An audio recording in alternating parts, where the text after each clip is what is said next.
Καλησπερίζω στο σημείο αυτό τον πρόεδρο του Οικονομικού Επιμελητηρίου Δυτικής Ελλάδας, τον κύριο Γιώργο Παπά. Κύριε Πρόεδρε, καλησπέρα σας. Ευχαριστούμε πολύ για τον χρόνο που διαθέτετε για το κεντρικό δελτίο ειδήσεων του Πάτρα TV. Σας ευχαριστώ πολύ για την πρόσκληση, κύριε Ξαναδότη. Το νομοσχέδιο είναι για ψήφιση στη Βουλή. Θέλω να μου πείτε, με την τεχνοκρατική άποψη που έχει το Οικονομικό Επιμελητήριο, αν αυτό το νομοσχέδιο, έτσι όπως είναι δομημένο, θα επιφέρει τα όσα ελπίζει ότι θα επιφέρει η κυβέρνηση. Πραγματικά, σύμφωνα με αυτά που έχουμε διαβάσει το τελευταίο χρονικό διάστημα και με την ανάλυση που έχουμε κάνει, δεν φαίνεται να επιλύει το πρόβλημα της φοροδιαφυγής, το οποίο υπάρχει στον κλάδο γενικότερα των ελευθέρων επαγγελματιών, όπως και σε όλη την Ευρώπη, έτσι και στην Ελλάδα είναι αυξημένο. Αντιθέτως, θα δημιουργήσει περισσότερα προβλήματα και στρεβλώσεις, διότι τα κριτήρια τα οποία λαμβάνει υπόψη θα λειτουργήσουν αποτρεπτικά και αντίθετα στο σκεπτικό και στις κινήσεις των ελευθέρων επαγγελματιών, με συνέπεια να κλείσουν πάρα πολλές ατομικές επιχειρήσεις, να γίνουν μισθωτοί κάποιοι άνθρωποι αν μπορέσουν να βρουν δουλειά, και επιπρόσθετα θα δημιουργήσει και θέματα μαύρης εργασίας, γιατί όταν ένα κριτήριο, κύριε Ξανάλατε, που θα υπολογιστεί το τεκμαρτό εισόδημα, τα τεκμαρτά αποτελέσματα, τα τεκμαρτά κέρδη, είναι το πόσα άτομα προσωπικό απασχολείς και τι μισθούς δίνεις. Καταλαβαίνετε λοιπόν ότι εκεί θα υπάρξει ένα αντικείμενο συνδιαλλαγής μεταξύ του εργαζομένου και του επιχειρηματία, ούτως ώστε να δηλωθεί μικρότερο ποσό μισθοδοσίας, μικρότερες παροχές γενικότερα, για να μην του προσαυξάνουν του ιδίου του επαγγελματία τα κέρδη. Άρα λοιπόν, νομίζω ότι είναι ένα καθαρά εισπρακτικού τύπου μέτρο, το οποίο δεν θα έχει επιτυχία, θα λειτουργήσει τελείως αντίθετα, όπως και το 1990, αν θυμάστε, που είχαν υιοθετηθεί τα τεκμήρια στην ελληνική φορολογική πολιτική και πραγματικά απέτυχαν. Τα τεκμήρια διεθνώς έχει αποδειχθεί ότι βοηθούν όταν θέλεις να κάνεις ελέγχους, όχι όταν θες να προσδιορίσεις φορολογητέα ύλη. Όταν δηλαδή λειτουργήσεις συνδυαστικά, παράλληλα με τους ελέγχους που κάνεις, για να διαπιστώσεις ποιος τελικά έχει περιουσιακά στοιχεία μέσω ενός περιουσιολογίου που θα έπρεπε ήδη να έχει εφαρμοστεί στην Ελλάδα και έχει καθυστερήσει. Δεν ξέρω αν είναι ακουσίως ή εκουσίως, αλλά γενικότερα το έχουν επιβάλει οι θεσμοί και έχει καθυστερήσει. Λοιπόν, μέσω αυτού θα μπορούσε ο καθένας να διαπιστώσει, η φορολογική αρχή να διαπιστώσει τι τρόπο ζωής ακολουθεί ο κάθε φορολογούμενος, αν έχει αυτοκίνητο, αν έχει περιουσιακά στοιχεία, αν έχει οτιδήποτε που φαίνεται ότι δικαιολογείται από τα εισοδήματα που έχει. Αν δεν δικαιολογείται, να τον ελέγξει πάρα πολύ σωστά. Υπάρχουν και τα ανοίγματα των τραπεζικών λογαριασμών και να φτάσει στο αποτέλεσμα που θέλει, όχι με οριζόντια μέτρα. Τώρα, έγιναν μερικές βελτιώσεις κατόπιν πιέσεων. Οφείλουμε να το παραδεχτούμε. Έγιναν και άλλα πράγματα, τα οποία όμως δεν έτυχαν της αποδοχής του εμπορικού κόσμου. Οι βελτιώσεις αυτές, η κυριότερη βελτίωση είναι ότι, ναι, είναι μαχητό το τεκμήριο των σχεδόν 11.000 ευρώ που είναι η βάση, αλλά αυτό το μαχητό τεκμήριο σημαίνει έλεγχος. Εσείς με την εμπειρία που έχετε και με την επαγγελματική σας εμπειρία που έχετε, τι σημαίνει έλεγχος? Δηλαδή, έλεγχος, λέω εγώ ότι ρε παιδιά δεν βγάζω. Βγάζω 10.000, όχι 11. Βγάζω 9.000. Αυτό είναι. Δυστυχώς δεν δουλεύει το μαγαζί. Το κρατάω γιατί δεν έχω τι άλλο να κάνω. Το κρατάω γιατί θέλω να πάρω σύνταξη. Το κρατάω και ό,τι βγάλω εγώ αλλαζώ και από το μισθό της γυναίκας μου. Γενικότερα έχω τη δραστηριότητά μου. Θα με φωνάξει η εφορία να το αποδείξω και με ποιον τρόπο? Ή θα πρέπει να, όπως ακούγεται, δώσω πλήρη έλεγχο, εξουσιοδότηση, να ανοίξουν λογαριασμοί, να ανοίξουν θηρίδες, αν έχω, να δουν τα περιουσιακά μου στοιχεία, να δουν τον τρόπο ζωής μου, όπως είπατε πριν. Πραγματικά ένα από αυτά τα προτινόμενα βελτιωτικά μέτρα επί του νομοσχεδίου είναι και το θέμα ότι το τεκμήριο γίνεται μαχητό από όλους. Πέραν αυτών που ούτως ή άλλως είχαν τη δυνατότητα, ασθένεια, ανωτέρα βία, ναι. Υπό τον όρο... Ναι, έχει κάποιους που είναι στάνταρ, δηλαδή αν είσαι ανάπηρος, αν είσαι φυλακισμένος, αν είσαι άρρωστος, αν έχεις περάσει δυστυχία ένα διάστημα η οποία αποδεικνύεται, ναι, αυτά είναι. Αλλά μιλάμε για κάποιον ο οποίος δουλεύει αλλά δεν βγάζει. Δεν βγάζει. Η αγορά είναι χάλια, δεν βγάζει. Τι γίνεται? Εκεί λοιπόν πραγματικά θα γίνει έλεγχος. Οι έλεγχοι συνήθως, όπως ξέρετε, εκτείνονται όταν ελέγχεται ένας φορολογούμενος, εκτείνονται σε διάφορα ελεκτικά αντικείμενα. Στο εισόδημα, στο ΦΠΑ. Εμείς μιλάμε για εισόδημα τώρα, μιλάμε για φορολογία. Ναι, ακριβώς εδώ θέλω να μου πείτε τι πιστεύετε ότι θα γίνει. Θα γίνει όταν λέμε έλεγχος, γιατί το ακούνε οι έμποροι και μου είπανε έλεγχος Παναγία μου. Διότι έλεγχος από έλεγχο παίζει ρόλο. Δηλαδή θα γίνει έλεγχος για να δουν αν πραγματικά βγάζει ή θα τον τινάξουν ανάποδα τον άνθρωπο και θα βρουν ένα δελτίο αποστολής το οποίο δεν κόπηκε σε σχέση με το τιμολόγιο εγκαίρος αλλά με μικρή καθυστέρηση. Εντάξει, δεν βγάζεις πράγματι 10 χιλιάρικα, τσίμπα ένα πρόστιμο από το πουθενά. Οι έλεγχοι ξεκινούν για ένα συγκεκριμένο προσδιορισμό. Η εντολή ελέγχου γίνεται για ένα συγκεκριμένο λόγο, για το εισόδημα, ας πούμε. Γίνεται ένας μερικός έλεγχος ή ένας πλήρης έλεγχος. Εξαρτάται το αντικείμενο. Ακόμα αυτό είναι ομιχλώδες. Δεν έχει δωθεί κάποια απάντηση. Είναι πολύ σημαντικό κατά την άποψή μου, από ό,τι ακούω από τους εμπόρους τουλάχιστον. Έτσι. Είναι σημαντικό γιατί, ξέρετε, ο έλεγχος, η παραγραφή μπορεί να φτάσει και 5 χρόνια πίσω και αν υπάρχει άλλο αδίκημα, αν δηλαδή διαπιστώσει η φορολογική αρχή ότι υπάρχει κάτι το οποίο είναι παράτυπο, μπορεί να υπάρχει ένα παραστατικό το οποίο να μην έχει εκδοθεί στην ώρα του. Είναι αυτό είπα. Να μην έχει, ακριβώς, ή να μην έχει λογιστεί χαρτόσημο.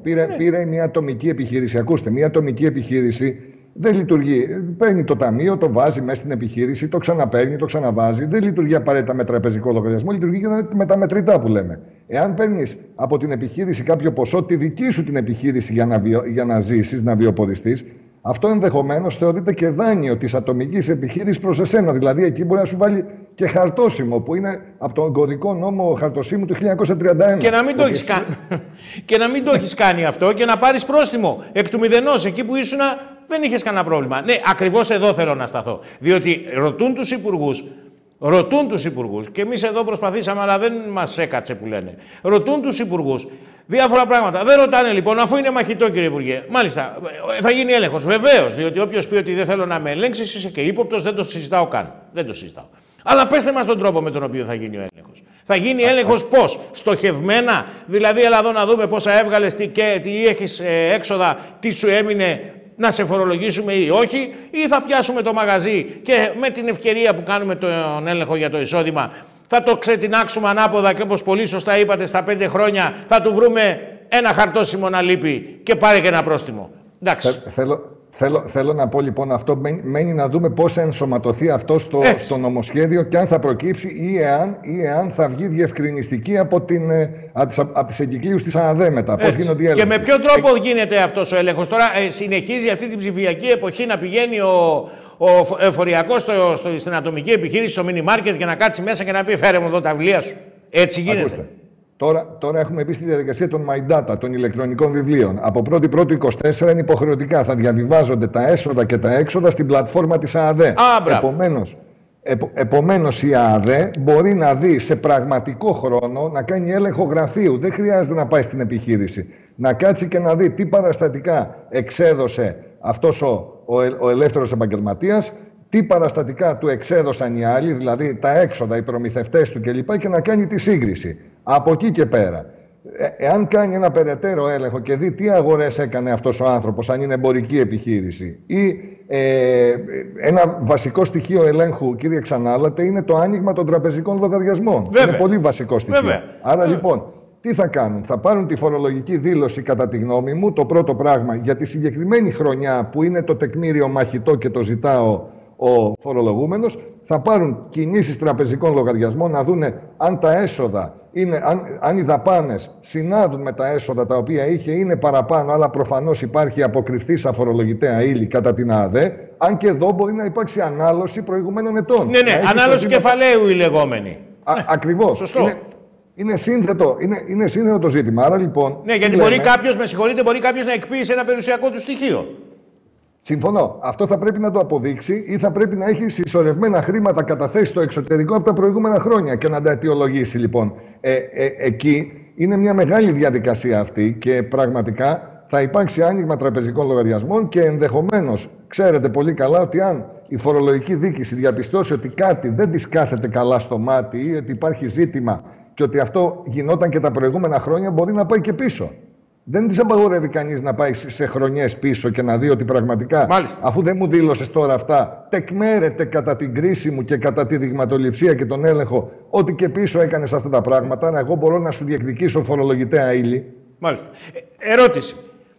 Πιάνει ο έλεγχος από διάφορες πηγές, όπως είναι τα social media, και τον τρόπο ζωής του ελεγχόμενου?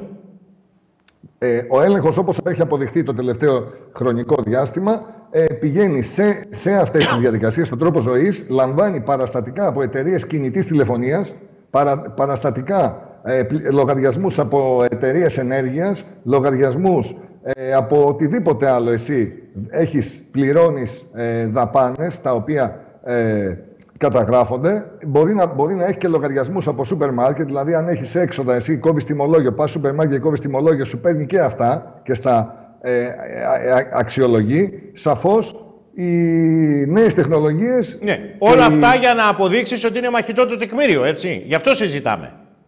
Γι' αυτό συζητάμε στην προκειμένη περίπτωση, αλλά πολλές φορές η ΑΔΕ, θέλοντας να δει όχι μόνο με το να αποδείξει μαχητό το τεκμήριο, αλλά κάνοντας κάποιους ελέγχους σε συγκεκριμένες κατηγορίες επαγγελματιών, είναι αυτό που λέμε και εμείς, ότι αν θες να κάνεις έλεγχο, πήγαινε κάνε, βρες ποιες είναι οι ομάδες που φοροδιαφεύγουν και κάνε, μην το κάνεις οριζόντιο το μέτρο. Δηλαδή αυτό το πράγμα τώρα δημιουργεί προβλήματα και βάζει σε διαδικασία και ανθρώπους οι οποίοι δεν φοροδιαφεύγουν. Αλλά...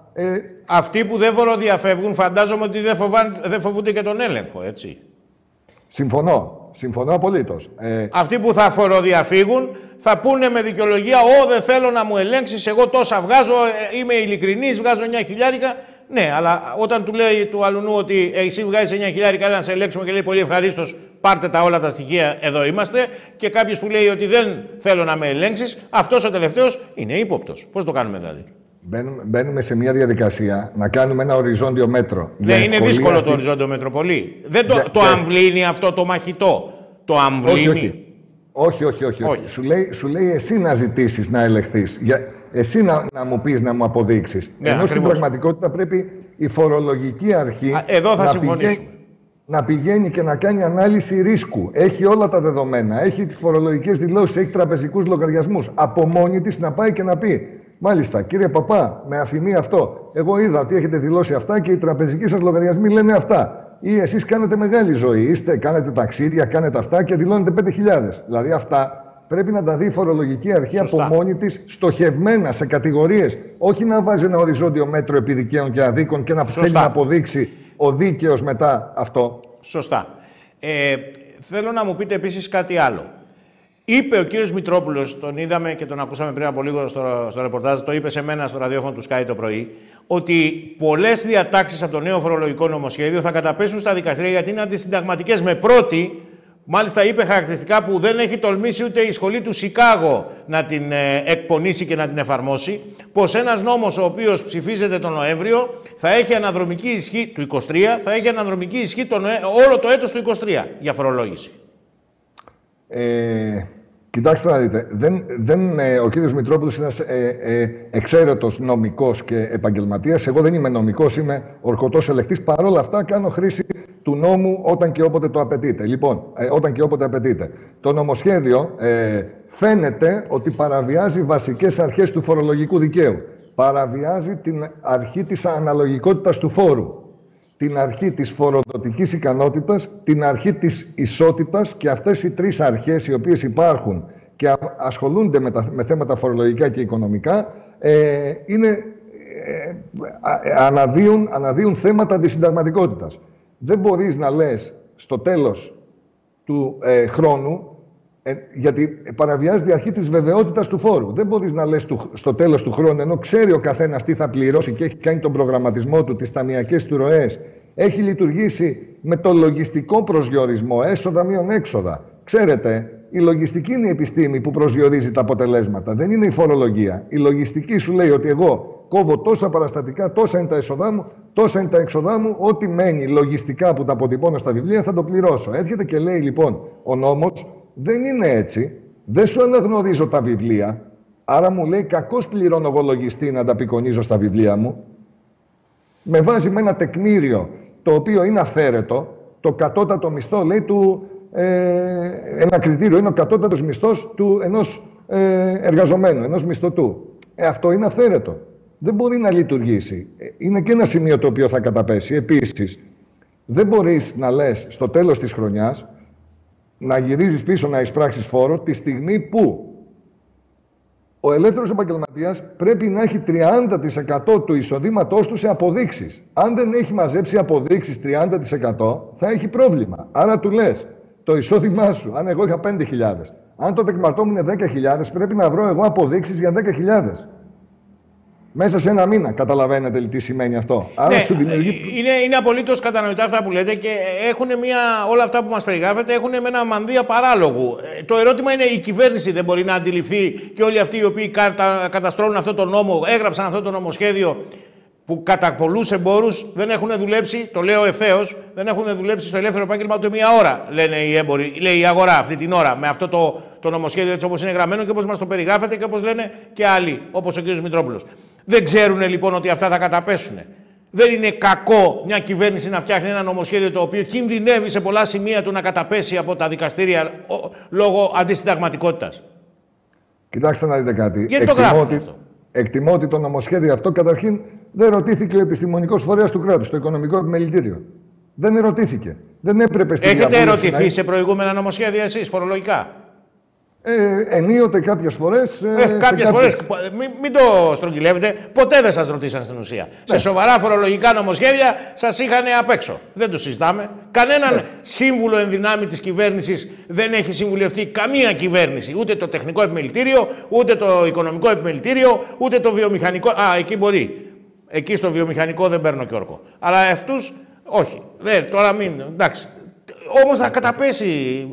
Είναι ντροπή για μια κυβέρνηση να βλέπει να καταρρέει το νομοσχέδιο κομμάτι-κομμάτι μετά από τα δικαστήρια. Πραγματικά το φορολογικό νομοσχέδιο αυτό δεν το περίμενα να έρθει υπό αυτήν την έννοια και δεν περίμενα να παραμείνει υπό αυτήν τη μορφή όπως είναι. Δηλαδή υπάρχουν πάρα πολλά τροτά θέματα. Μπορούμε να συζητήσουμε σε ολόκληρη εκπομπή ποια είναι τα ζητήματα. Δηλαδή, αναγνωρίζεις το μισθωτό, τις ασφαλιστικές εισφορές, τις βγάζεις από το εισόδημά του κλπ. Ναι, και ενώ στον ελεύθερο επαγγελματία δεν τις αναγνωρίζεις. Ναι. Δηλαδή υπάρχουν μια σειρά από ζητήματα. Δεν αναγνωρίζεις το οικογενειακό εισόδημα. Εγώ μπορεί να θέλω να ζήσω με 6.000 το χρόνο απλά να απασχολούμαι και η σύζυγός μου να παίρνει 50.000 και να ζούμε οικογενειακά πλούσια. Πάρα πολύ όμορφα και πολύ ωραία. Και εγώ απλά να απασχολούμαι και να φυλάω τα παιδιά στο σπίτι. Εγώ προσωπικά. Ναι. Γιατί η σύζυγός μου κάνει καριέρα. Λοιπόν, τι πρέπει να κάνω εγώ, αφού δηλώνω 5.000, να πας να με φορολογήσεις για 18, αν δουλεύω ήδη 12 χρόνια, 13. Αυτό είναι παράλογο. Κύριε Παπά, η τελευταία ερώτηση είναι η εξής. Φιλοδοξούν να χτυπήσουν το μαύρο χρήμα. Έχει περάσει τα 45 δις, είναι δυσθεόρατο. Όλες οι οικονομίες, ξέρουμε, στον κόσμο δουλεύουν με το μαύρο χρήμα. Δεν υπάρχει οικονομία που μπορεί να δουλέψει χωρίς μαύρο χρήμα, αλλά στην Ελλάδα πέρασε το όριο, ένα νοητό όριο που βάζουν ενδεχομένως οι υπουργοί σε κάθε κράτος, οι υπουργοί οικονομικών. Εδώ είναι πάνω από τα 45 δις. Το ερώτημα είναι, όταν εγώ έρχομαι στον Γιώργο τον Παπά, που έχει μαγαζί και του λέω πόσο κάνει αυτό και μου λέει 10 δραχμές, 10 ευρώ.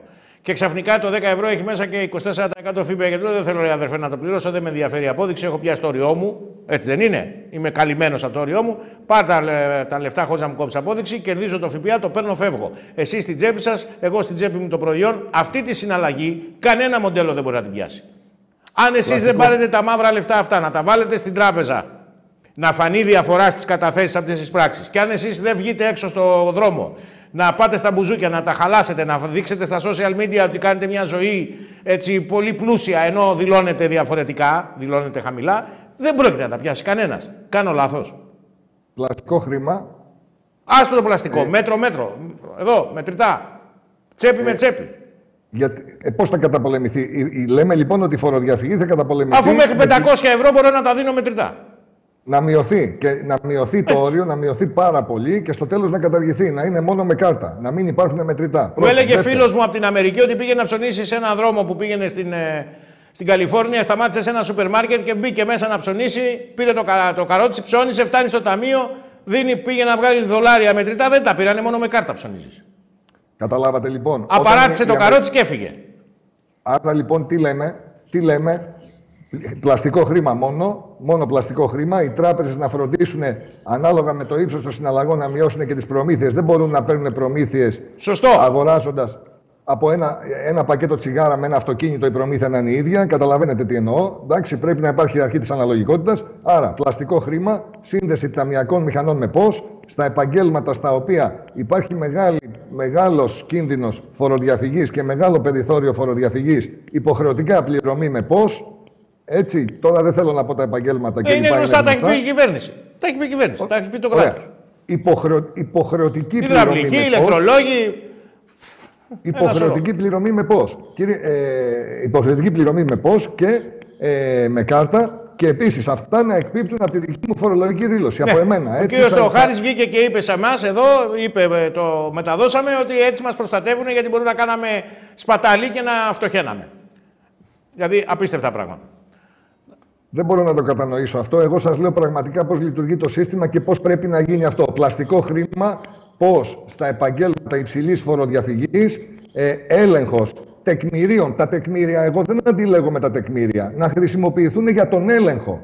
Όταν κάποιος δηλώνει 5.000, ναι, δεν θα του βάλω φόρο για 10, θα πάω να δω τα τεκμήρια. Έχει αυτοκίνητα, θα δω τη δήλωσή του. Έχει περιουσιακά στοιχεία. Τι τρόπο ζωής κάνει. Θα φτιάξω μια φορολογική αστυνομία. Στις ΗΠΑ υπάρχει το IRS. Το IRS λοιπόν κάνει έφοδο, μπαίνει παντού, παρακολουθεί. Έχει εντάξει, εκεί υπάρχει και το προφίλ του φορολογούμενου και σε βλέπουν πώς ζεις, τι κάνεις, πού πας τα παιδιά στο σχολείο, τι αυτοκίνητο οδηγείς και πάει λέγοντας. Εντάξει, αυτά θέλουμε. Μάλιστα. Ναι, έτσι καταπολεμάται η φοροδιαφυγή, όχι με οριζόντιο μέτρο, κύριε Ξανάλαντα. Κύριε Παπά, σας ευχαριστούμε πολύ. Θα ξανασυζητήσουμε γιατί το νομοσχέδιο τώρα θα πάει στη Βουλή για ψήφιση την πρώτη εβδομάδα του Δεκεμβρίου. Φαντάζομαι ότι θα έχουμε το χρόνο να τα ξαναπούμε. Σας ευχαριστώ για το χρόνο σας στο κεντρικό δελτίο ειδήσεων του Πάτρα TV. Καλό σας βράδυ. Σας ευχαριστώ για την πρόσκληση. Καλό βράδυ.